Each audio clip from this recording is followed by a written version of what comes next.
Most embarrassing thing that happened to me. Let me give you the worst story. Obviously, losing that series. But crazy, bro. Most embarrassing thing that happened to me.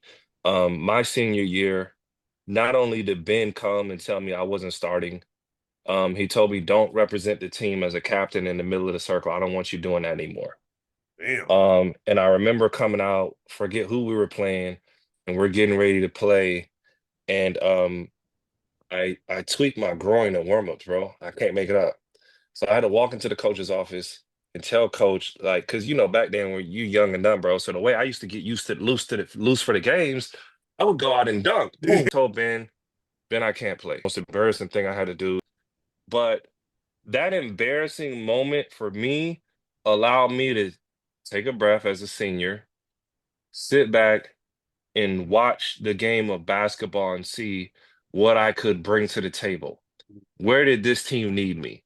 Because in that moment, you're mentally fighting against your teammates, you're fighting against the other teams, you're playing against the refs. Everything's against you instead of for you, and sitting saying, what can you do for the team? But in that process, I had a blessing in disguise. I said, hey son, I'm tired of what I'm seeing. I don't say nothing about nothing, but I'm sick and tired of what I've been seeing. He's like, I would never talk basketball with you, but you're a senior and I'm just tired of what I'm watching. He said, son, do you know how important you are? Pulls out a scripture, says, son, like, God has given you gifts, and it's a sin essentially for you not to use your gifts. And he was like, you don't Mm. know how special you are, son. He was like, you are the center of the team. He said, that basketball team goes as far as you take them. He said, no, you're the center of the team. He said, you are the most important part of that team. And he said, and that team is going to go as far as you take them.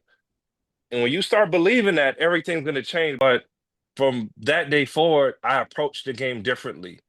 And I didn't want to waste my gifts. I didn't want to be sinning against something that I was blessed with.